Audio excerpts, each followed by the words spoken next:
Good afternoon, all, and today's video is going to examine how the Florida Bar's continuing legal education courses work diametrically opposed, buck heads head on, and work against each other.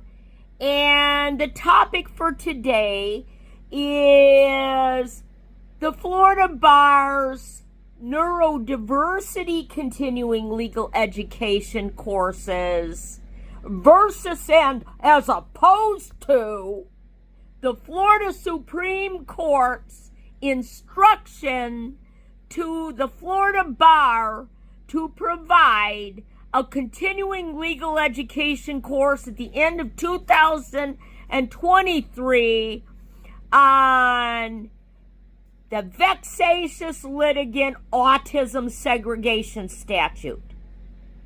These are mutually exclusive continuing legal education classes. They work completely in tension and opposition with each other. And we need to examine what's happening in this respect. Now, there's this Florida Bar member, and her name is Haley Moss. And Haley Moss was admitted to the Florida Bar early in January or February 2019. And she made a big ta-da, a big splash all over mainstream media about how she's the first openly autistic person to be a member of the Florida Bar. Well, you know, that's somewhat misleading because there's a number of openly autistic people who graduated from American Bar Association accredited law schools and have continually tried to obtain their bar admission in Florida.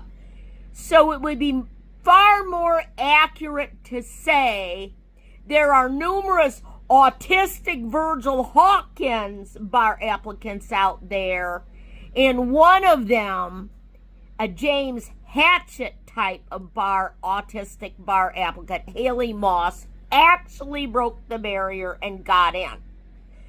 Haley, however, cannot run away from the field of horses, taking the credit for being the only openly autistic person. There are many of us. And to her credit, I have long made public records requests on the Florida Bar for whether they're giving Title II Americans with Disabilities Act educational training, whether they're giving autism spectrum educational training, and I've repeatedly gotten records responses back. No, we are not. No, we are not. And this is over the years. And then in around 2016, this started to change somewhat. But even so, when I get these records responses, overwhelmingly, the Florida Bar record custodians, when I ask about specific autism spectrum educational training, particularly within the context of Title II of the ADA educational training, they come back with 100 or 200 records that up until very recently contained no autism spectrum continuing legal education courses and 100 or 200 mental illness and mental health courses. So this is somewhat problematic. But to Haley Moss's credit, after she became a licensed Florida Bar member is when Florida Bar CLEs in neurodiversity began popping up. Now, there was an early neurodiversity continuing legal education featuring Haley Moss, and it was put on by the Young Lawyers Division of the Florida Bar. But of course, Haley Moss has moved on from that now because she's been a lawyer longer than her first couple years. And so I want to review a more recent Florida Bar continuing legal education that features Haley Moss, called, it's dated September 27, 2022, and it's titled Understanding Neurodiversity in the Practice of Law.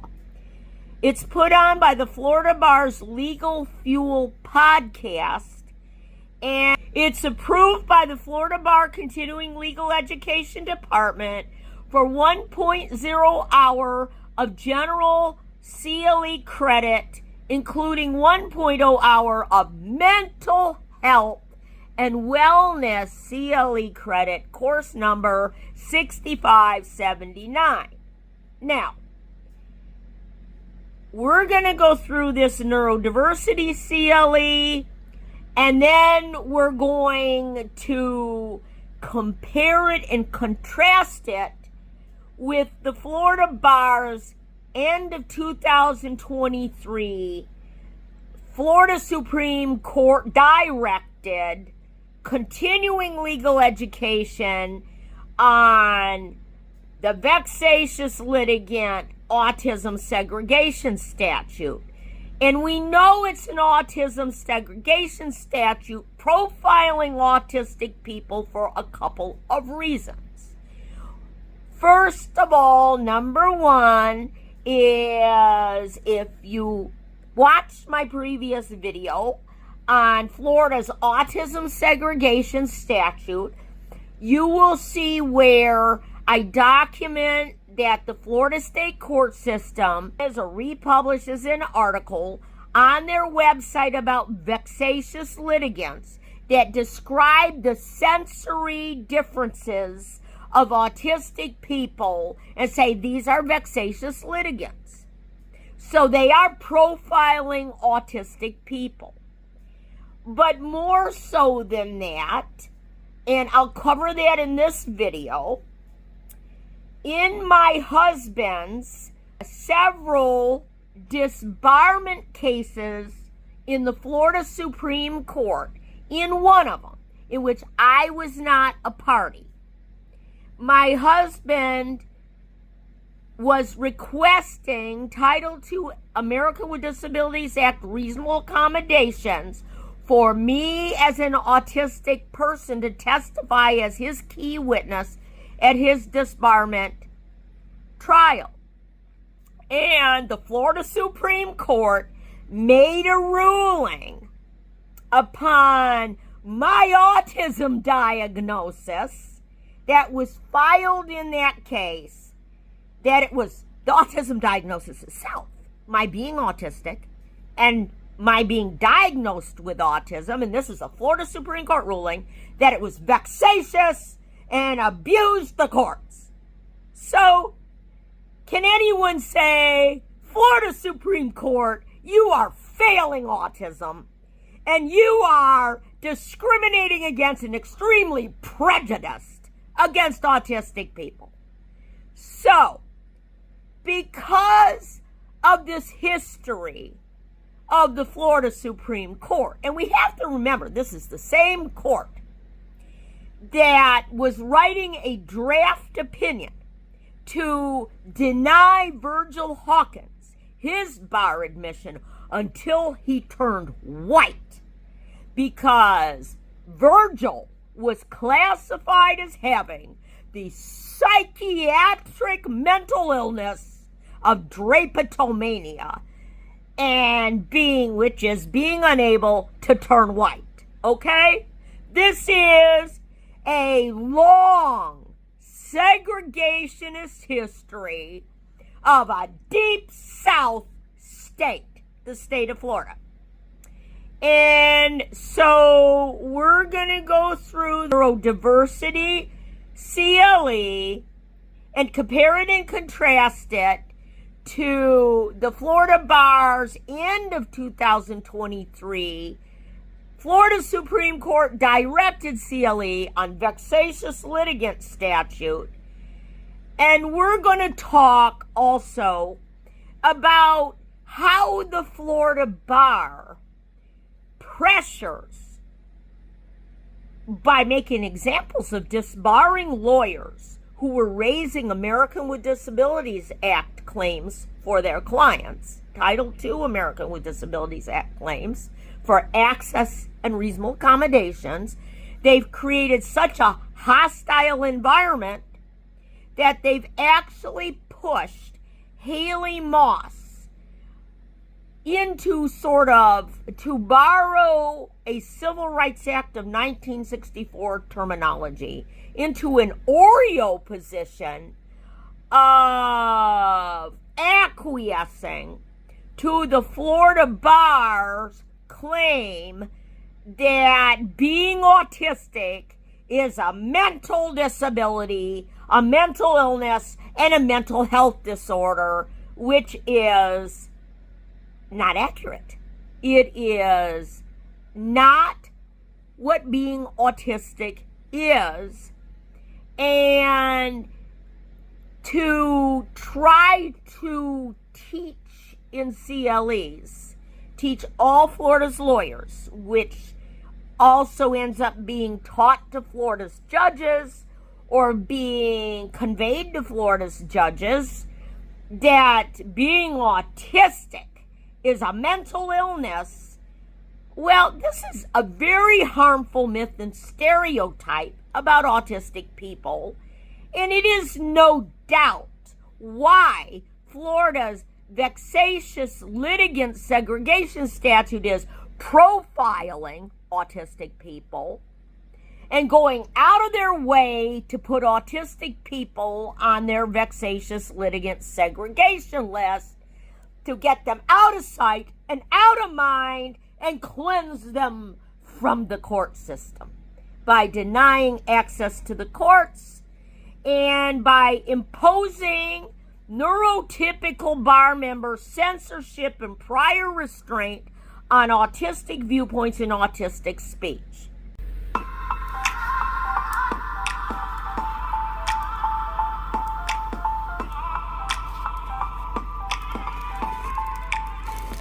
You're listening to the Florida Bar Podcast, brought to you by the Florida Bar's Practice Resource Center, Legal Fuel, produced by the broadcast professionals of the Florida Bar.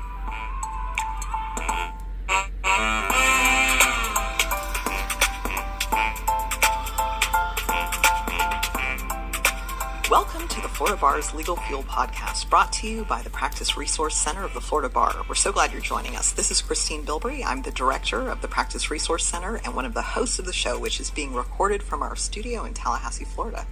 And I'm Jamie Moore. I'm a practice management advisor at the Florida Bar and co-host of today's podcast. So we've all heard the saying, great minds think alike, perhaps because our colleagues have said it when they collectively came up with the same decision, or an exceptional idea was brainstormed in a group. But do great minds think alike, or do great minds think differently? Individual differences have helped create serious advancements in science, technology, medicine, and law that would have not been possible if people had all thought alike. When an individual learns and behaves differently from what may be considered typical, this is called neurodivergence. In the past, learning and behaving differently would have been considered abnormal or a problem. However, scientists are discovering that individuals with neurodivergence have extraordinarily inventive minds, which enable them to approach situations and tasks in creative ways. In this episode, we're going to discuss how having a better understanding of neurodivergence and recognizing differences in the way individuals communicate and behave can help lawyers foster an inclusive working environment as well as positive relationships with their colleagues. And understanding neurodivergence will also help lawyers work more effectively with their clients. Joining us today to discuss neurodiversity is Haley Moss, author of the book Great Minds Think Differently, Neurodiversity for Lawyers and Other Professionals. Haley earned her law degree from the University of Miami School of Law with numerous honors, admitted to the Florida Bar in 2019. Welcome to the show, Haley. Thank you so much for having me. I'm really looking forward to discussing neurodiversity with you guys. Thank you for being here. We're very excited to have you today. Just to start off, can you explain to our listeners the meaning of the term neurodiversity? I know it's a term that's been out there for a while, but maybe one that a lot of people haven't heard about. And can you also tell us some of the disabilities and disorders that fall under the neurodiversity umbrella?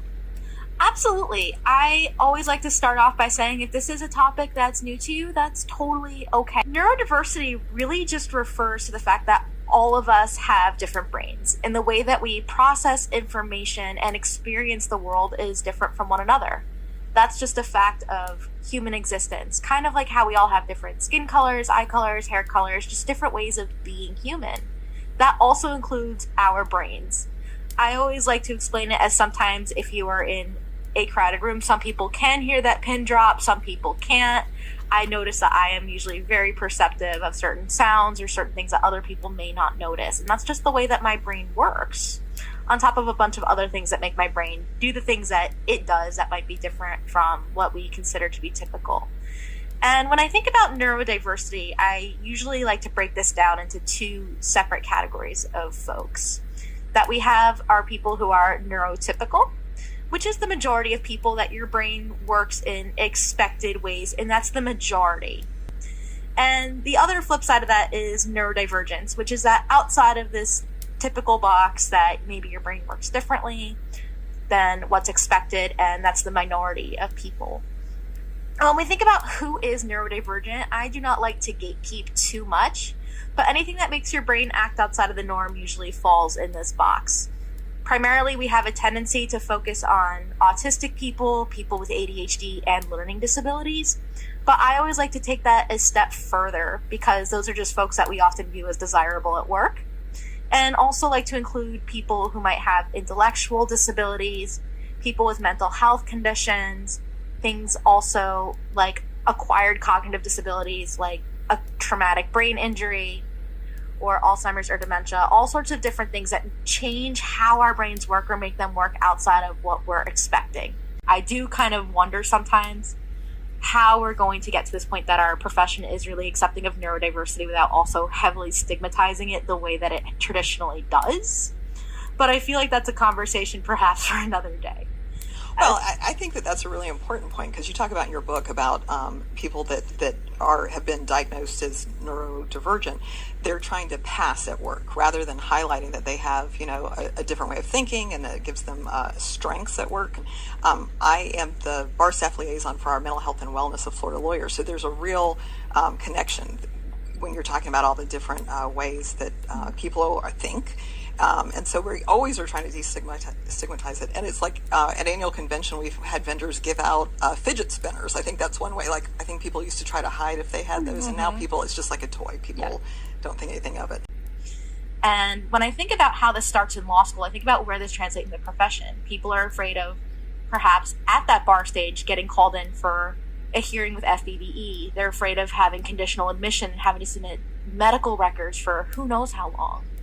And then when we think about this idea of fitness to practice, it comes in there too of what do we consider fit? Do we consider people who are neurotypical? Do we consider people who are able-bodied? Like, it's really interesting to think about how much bias is baked into just that term alone. I think a lot of us also have a tendency to view neurodivergence as that we're a failed version of normal, that something is inherently wrong with us, that we're broken people. Because that's the message that's been told to so many of us our entire lives. Learning that's not true is huge. That I'm not a failed version of normal, just my brain works differently. Sometimes I get easily distracted. Sometimes I need more support. And it's really hard to ask for that, especially when there is this assumption that something is wrong with you. Now, I'm not saying that Haley Moss has sold out other autistic people and become a total Oreo. What I'm saying is the Florida bar has had a historical disability hostile cult-like culture for decades. And this stems from the whole eugenics approach that followed the overhaul of the Federal Rules of Civil Procedure in 1938 so that the neurotypical lawyers could oust the other lawyers with encyclopedic knowledge who communicated differently, i.e., the autistic lawyers. And this eugenics phenomena infiltrated the bar associations and the state court systems and federal court systems, and it gave rise to the advent of bar examiners and their stringent psychological testing to cull the normal people, the typical people, and exclude all those who were different. Because being different was regarded as defective. If you had the inability to turn white, drapetomania, psychiatric illness, if you were an idiot, i.e., an autistic savant, if you were an eyesore, a person in a wheelchair, any of these things, they wanted you out of sight and out of mind. Really, the best analogy you can give to this is some of the examples that are given in the Americans with Disabilities Act literature about how when people with various types of disabilities try to do what everyone else does and go out to a restaurant to eat and enjoy a dinner out, there will be ableist people there dining, and it's inconvenient for them to have to dine with disabled people who disgust them. And so you very frequently find these ADA violations where restaurants will throw the disabled person out for the convenience of their ableist customers. And this is a very common example. And so you have the same culture that has existed for decades within the legal profession and bar associations, and has been cultivated to genetically cull those who get to become snobby, elitist, aristocratic esquires, lawyers, and those who don't. This has been perpetuated for decades.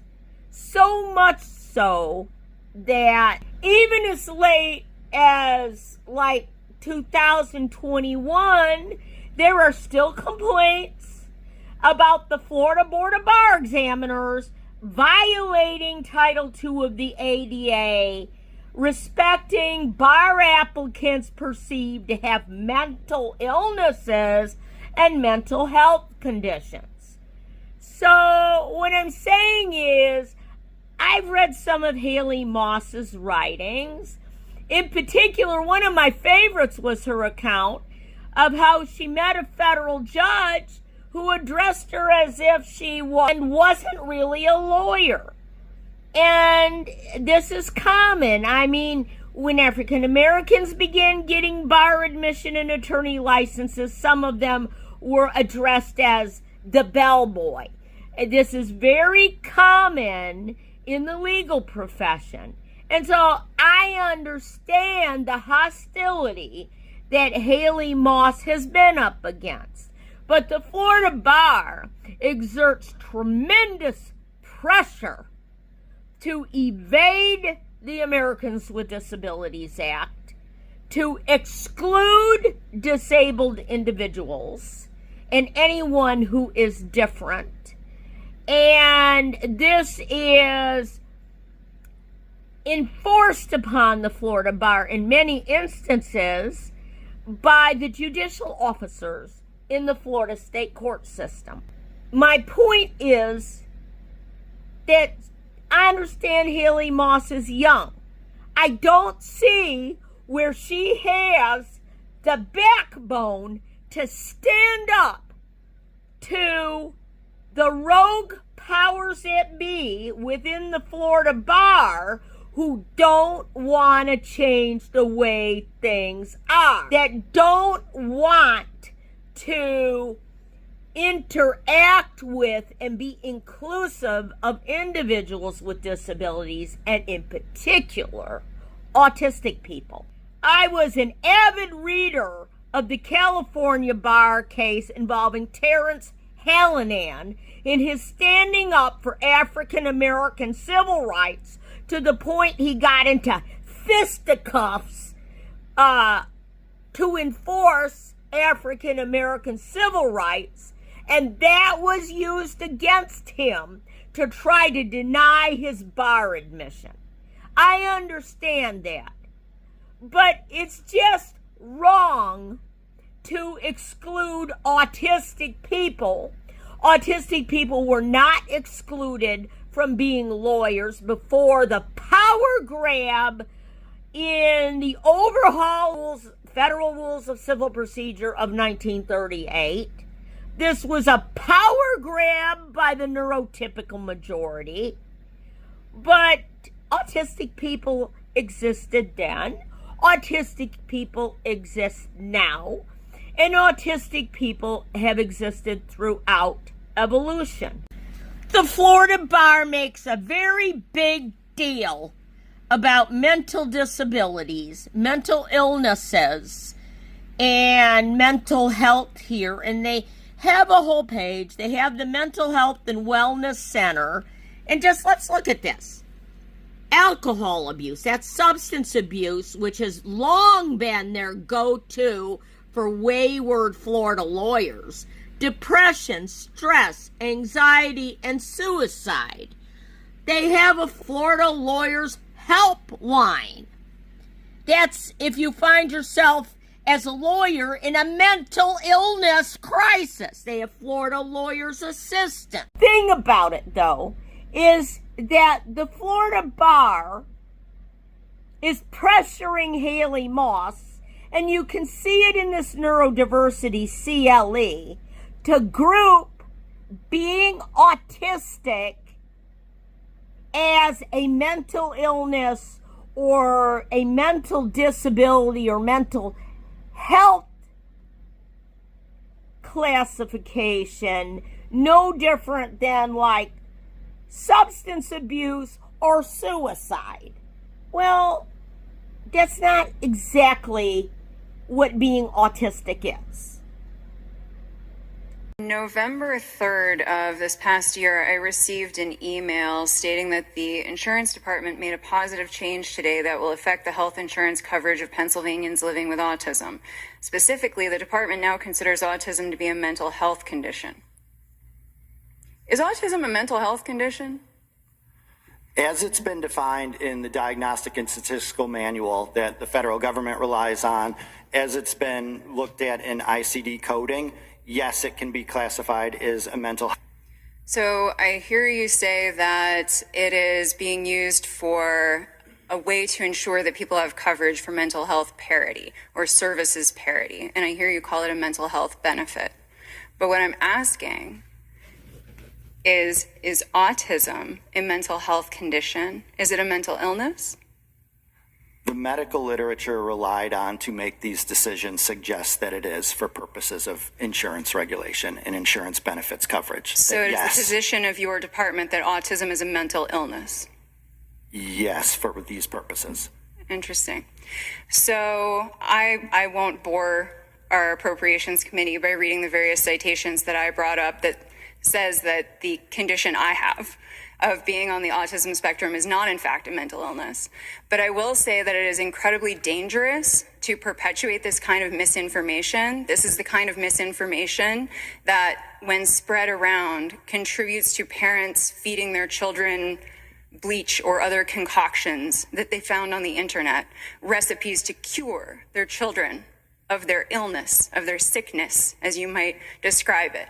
Since you believe it is a mental illness, that implies it can be cured. perhaps with a pill or a concoction that they find on some parenting blog. This is dangerous disinformation to be spread.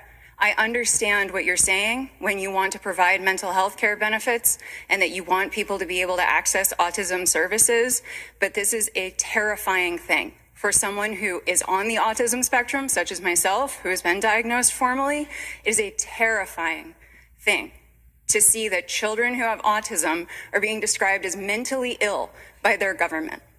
Thank you. So if being autistic is not a mental health condition, then why is the Florida bar pressuring Haley Moss to give in to their classification of it as a mental health condition? In a similar vein to things like substance abuse, depression, suicide, and so on and so forth.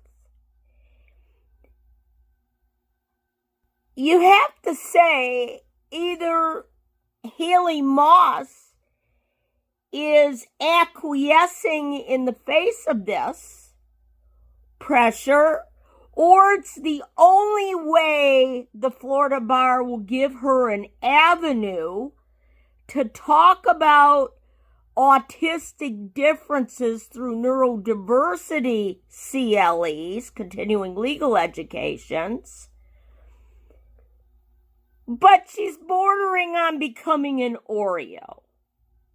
And that doesn't help any other autistic person, because it's perpetuating these kinds of dangerous stereotypes and stigma that's being talked about to the Pennsylvania legislature. And so if being autistic is not a mental health condition, well, what is it? Let's dive in and understand why these misconceptions are both incorrect and damaging. Autism has often been misunderstood throughout history. Behaviours that deviated from social norms were frequently attributed to supernatural or mystical causes, from accusations of demonic possession to claims of divine inspiration, perhaps. Autistic individuals have faced a wide range of misguided interpretations of their neurodiversity. As our scientific understanding has grown, so has our ability to recognise autism for what it truly is, a natural variation in human neurology. This shift allows us to move away from harmful stigmas and towards a more inclusive and supportive approach that focuses on identifying and accommodating autistic support needs rather than pathologizing our very nature. And I declare on 3, every spirit attached to which you renounce, every spirit of autism and mental sickness must leave in Jesus' name. 1, 2, 3. Okay,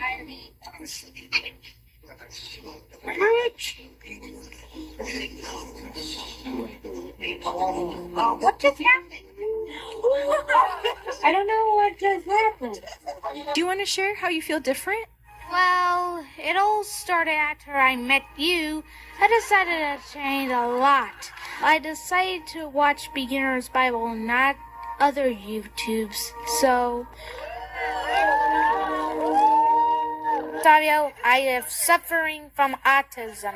When I met to fight for church, I changed to being bad to good. So, what is autism? Autism is a neurodevelopmental condition recognized by the global medical community, including the World Health Organization and the American Psychiatric Association. It's characterized by differences in social interaction, communication, and behavior.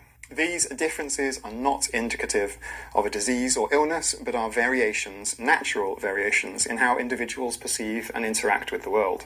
Many challenges faced by autistic individuals are not solely due to their neurological differences, but are exacerbated by societal barriers. Look, think of it this way. Imagine being a wheelchair user who can't use stairs and wanting to access a building that only has steps. The social model of disability recognises that the problem lies not with the person, but with the building, right? It's with the environment that doesn't accommodate their needs. Similarly, for autistic individuals, societal attitudes and lack of understanding create significant barriers in nearly every aspect of life. When someone in a position of authority, when they stigmatize and other autistic people, it exacerbates isolation and exclusion. This perpetuates outdated and harmful myths about neurological differences. So in my previous video about Florida's Vexatious Autism segregation statute, I provide information and documentation about how the Florida courts have a document under their vexatious litigation section of their website, and they describe the sensory over sensory to stimuli characteristics of an autistic person as that's a vexatious litigant. Okay, so they're profiling autistic people. Well, worse than that is that when my husband, David Frank Petrano, in his 4 to 5 cases involved in his Florida bar disbarment proceedings, made a request for Title II Americans with Disabilities Act reasonable accommodations for me being autistic as his key witness. He made the request, and this is part of the stricken pleadings, okay, and documentation. And one part of that was my autism diagnosis here, where I am diagnosed as being autistic. That's a copy of these so-called 120 pleadings and appendices that the Florida Supreme Court struck in David Frank Petrano v. the Florida Bar, case number SC 13-1731. They were stricken by the Florida Supreme Court. Now, the Florida Supreme Court's website landing page had absolutely zero information on it about if you need an Americans with Disabilities Act reasonable accommodation. This is the process and these are the procedures that you should follow. So my husband and I were left to guess. I'm autistic. I needed a Title II Americans with Disabilities Act reasonable accommodation from the Florida Supreme Court. The Florida court's ADA Title II guidelines clearly say, well, it is not possible to provide an exhaustive list. Examples of physical and mental impairments include autism spectrum disorder. That is, the Florida court's Title II ADA guideline, produced to assist judicial officers and courthouse personnel in understanding the public entity provisions of Title II of the ADA. In those Title II ADA guidelines, as far as the public records responses that I have received and the information that I have, were written by Debbie Howells, the statewide ADA coordinator for the Florida State Courts, and they were approved and promulgated by the Chief Justice of the Florida Supreme Court in his administrative official capacity. So the Florida Supreme Court obviously would be very well aware that Title II ADA reasonable accommodations would need to be given to an autistic person, they would be very well aware that someone would give them their medical documentation and disability documentation when requesting a Title II ADA reasonable accommodation. But made a ruling that my husband, David Frank Petrano, in filing over 120 pleadings and appendices consisting of one petition for writ of mandamus requesting reasonable accommodations and around another 119 medical documentations of our disabilities, including my autism diagnosis, court ruled that it was vexatious and abusive of the Florida state court system. In other words, the Florida Supreme Court has ruled that my autism diagnosis itself by the University of South Florida is vexatious and abusive of the Florida state court system. And then, now, if you go on the Florida Supreme Court's website and you try to call up the docket of that case, and you put in that case number in the Florida Supreme Court's docket, SC 131731, it will come back and tell you there's no such case. So now the Florida Supreme Court has made the case disappear so that it cannot be accessed. The docket cannot be looked at by anybody, including the public, journalists, and reporters who might be interested in a person in a position of power perpetuating these kinds of damaging and harmful stigma and stereotypes about autistic people. It's disappeared from the Florida Supreme Court's docket. But nevertheless, it continues. Every case that I file in being cited here, such as this case, to make me lose my cases and to deny me relief for every single remedy I ask for. And these are cases where I have consulted licensed Florida bar members. They've told me that I have a meritorious claim. And when I go to file it, then I'm met with this. My being autistic is vexatious and abusive of the Florida state court system. So, what you have going on, and I have covered part of the Florida Bar CLE that was directed by the Chief Justice of the Florida Supreme Court to the Florida Bar to put on in late 2023, a continuing legal education about Florida's autism segregation vexatious statute. But you have this clash, this irreconcilable conflict between a rogue contingent of hostile discrimination perpetuating lawyers and judges within the Florida state court system and the Florida Bar who are conflicting with and locking horns with the Neurodiversity CLE seminars and courses. And it's over autistic people.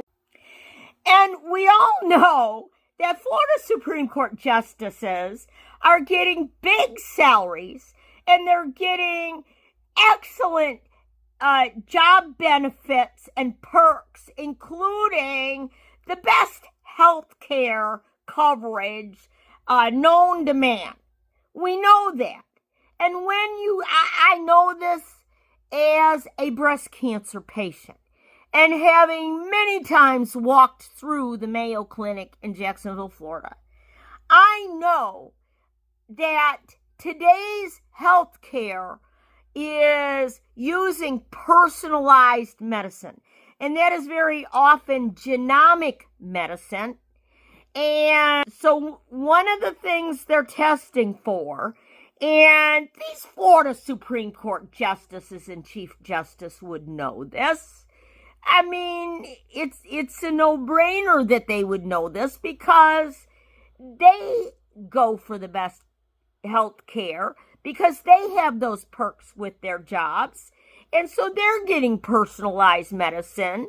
So they're not oblivious to this in today's age. So way back in the day when Neanderthals and Homo sapiens lived together in the same area, they interbred. This is old news. We all know this. If you've watched some of my videos, you probably know this already.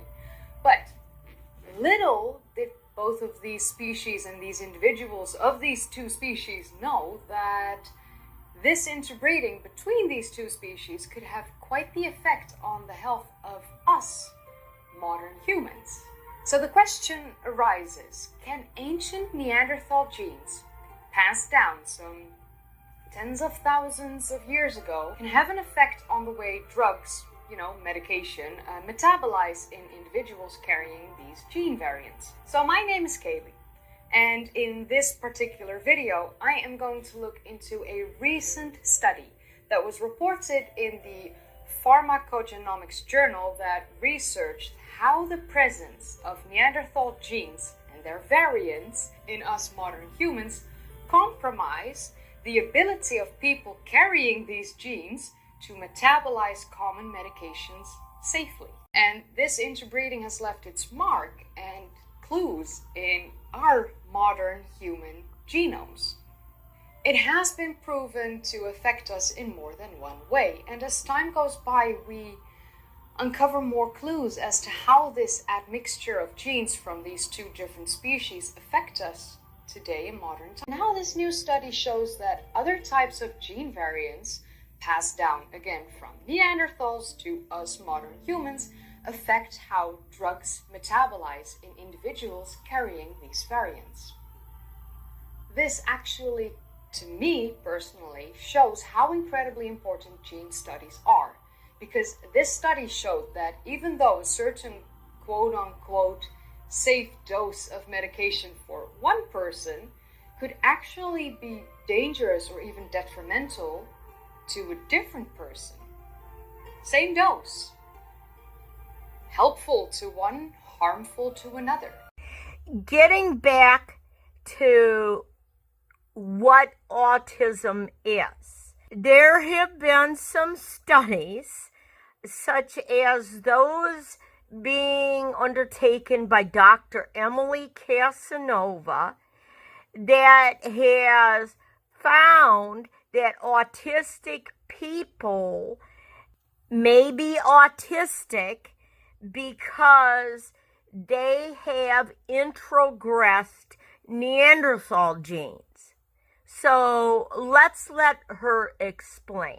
Because I think as a society is that the best way for us to, provide an opportunity for self-awareness, self-advocacy, but also being able to build a community that supports inclusion and awareness and acceptance and just a way to empower everyone in the community, is that it starts with understanding all of these components. So how does genetics play a role in somebody's autistic identity or autistic traits? Right. So that's always the big question, isn't it? Right.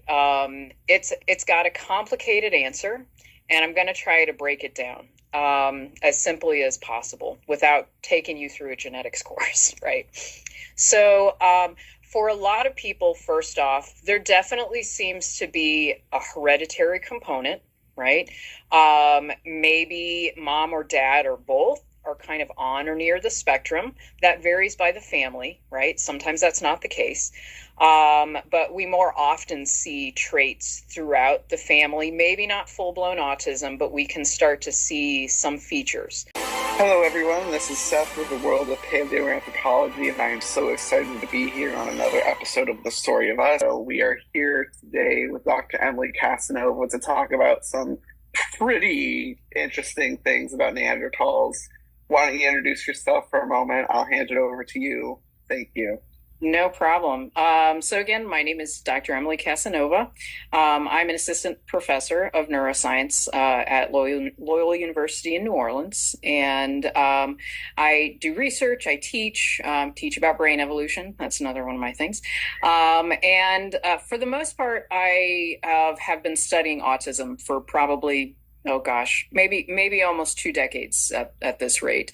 I have a few different foci. My main one is genetics and the paleogenomics that we'll be talking about today. But today obviously is about paleogenomics, which is definitely one of my big passions. So it's kind of me. Absolutely. And I am so excited that we are here and we get to talk, because you actually had a paper come out recently that you were the lead author of that before we came into contact, I actually read and shared around, because I had found it not only very interesting, but something that I found other people would find quite intriguing, not just because anything with the word Neanderthal draws people to it if it's in the title, but because it really does relate to a lot of people's day-to-day lives and the lives of people that we love and their day-to-day lives.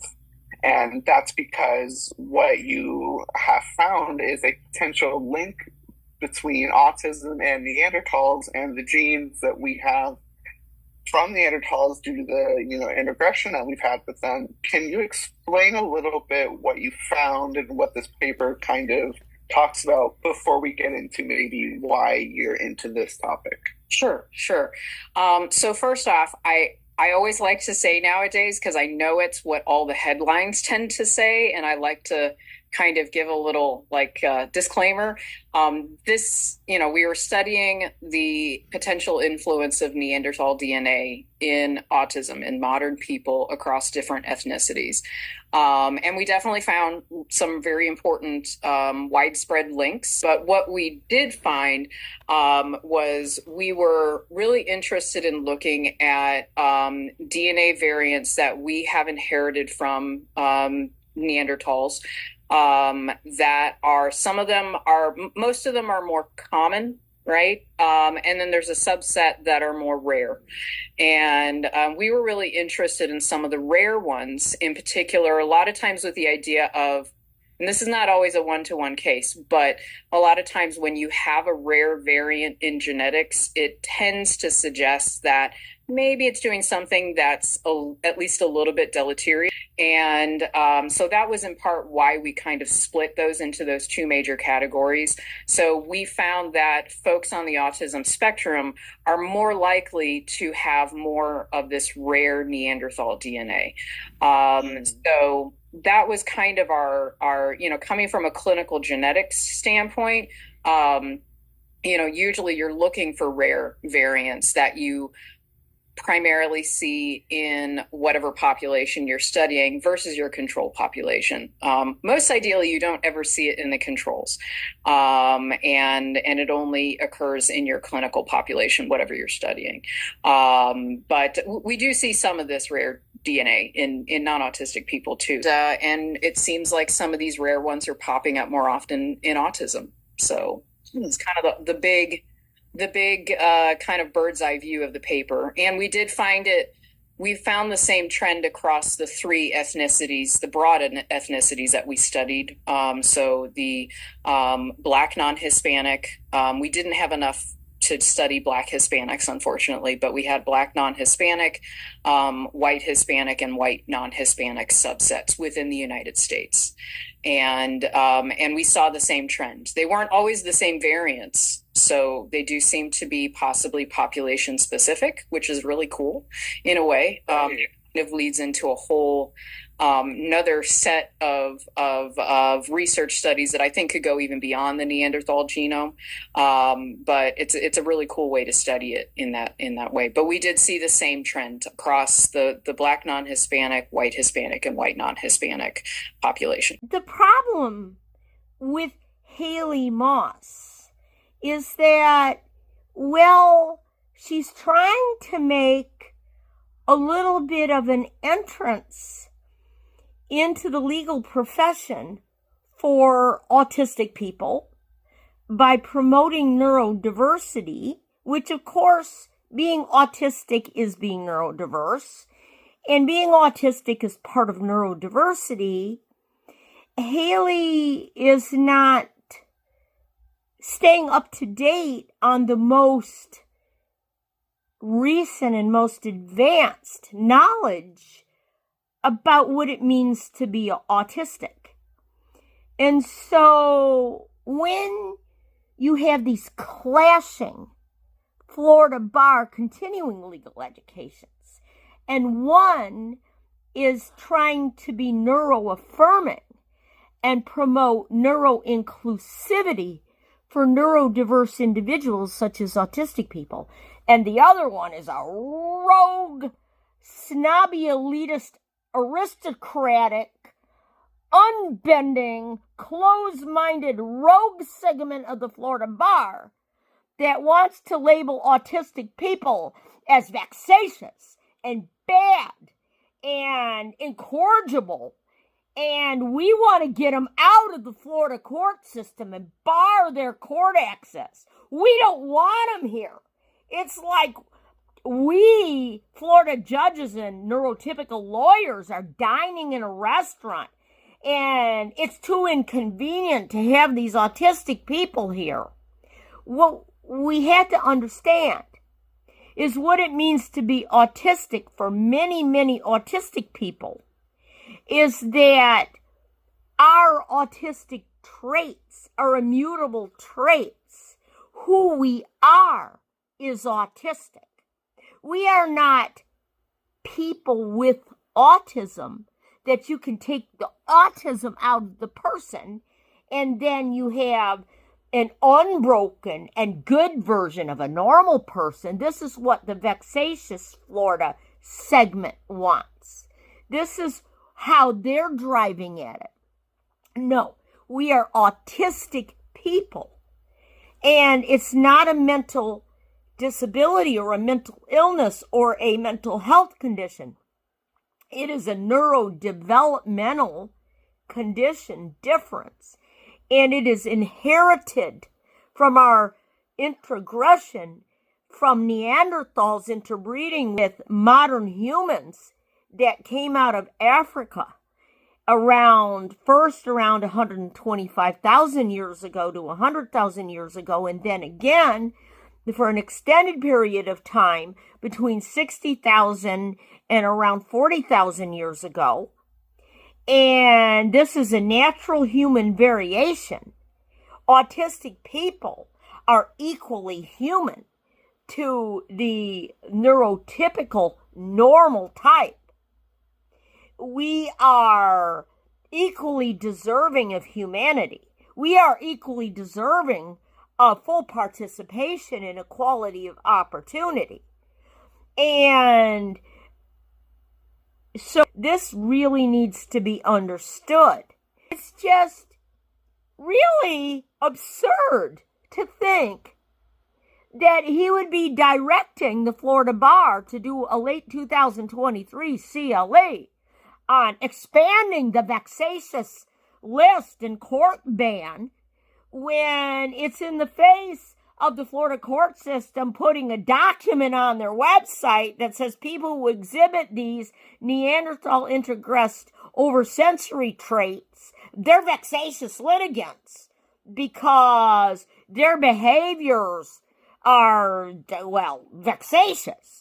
And that the Florida Supreme Court itself, before this current Chief Justice came on board, actually made a ruling that my autism diagnosis itself was vexatious and abusive of the court system. You know, someone has to say it.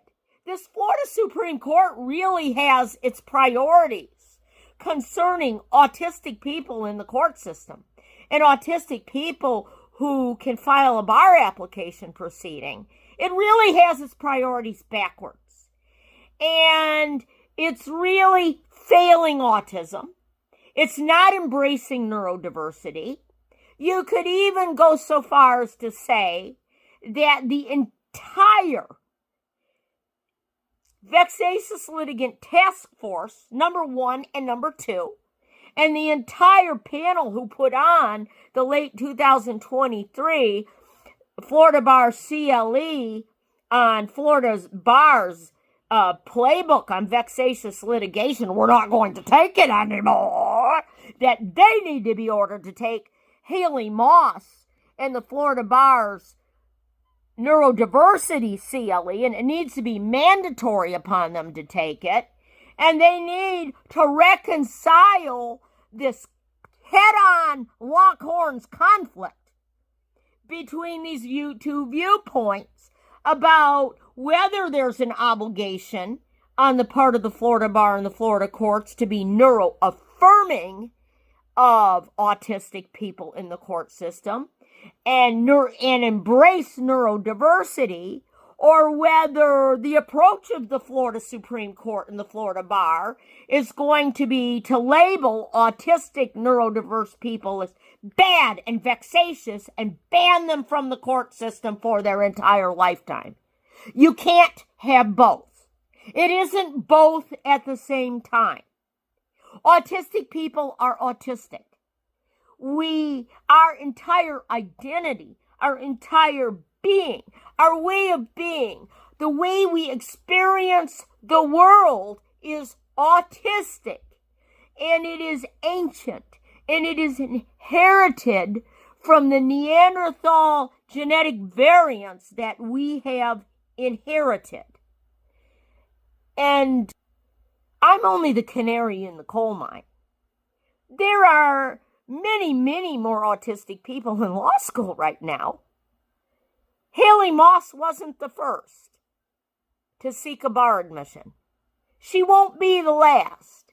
I wasn't the first. I won't be the last. And right now, the Florida Supreme Court and the Florida Bar and their autism profiling segregation vexatious statute, they violate neurodiversity. They are not neuro-inclusive, and I will be making more videos on this. I also refer back to the misinterpretation example I gave in my very last video about misinterpreting autistic language.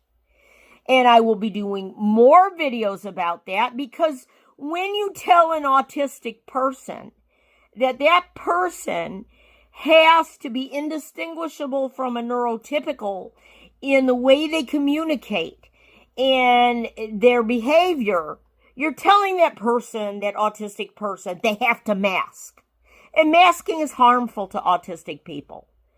And autistic people often try to camouflage as being normal neurotypical people. It's like a chameleon will turn brown to camouflage and fit in with wood when they're sitting on a tree trunk. And they will turn green and camouflage to try to fit in when they're sitting on a green blade of grass. But in this case, camouflaging and masking are a little bit different. Autistic people naturally camouflage, but the Florida court system is saying that autistic people have to go further and mask. They have to become like a neurotypical. They have to communicate like a neurotypical, or they will be ruled vexatious under Florida's autism profiling and segregation statute, because they are unacceptable to the neurotypical majority in the Florida court system, and their behaviors are unacceptable, and they get autistic people, we are getting the message that we are being invalidated for our immutable traits and characteristics, and we are broken. And that's wrong. That's just wrong. And so that's a little bit of the history of what's going on in Florida. And if you like my videos. Please subscribe to my channel and you'll be notified of my future videos. And thank you for watching. This portrayal is heartbreaking. It conditioned the boy to believe that autism is associated with being bad or evil, which is fundamentally untrue and really damaging. Can we just get over this now?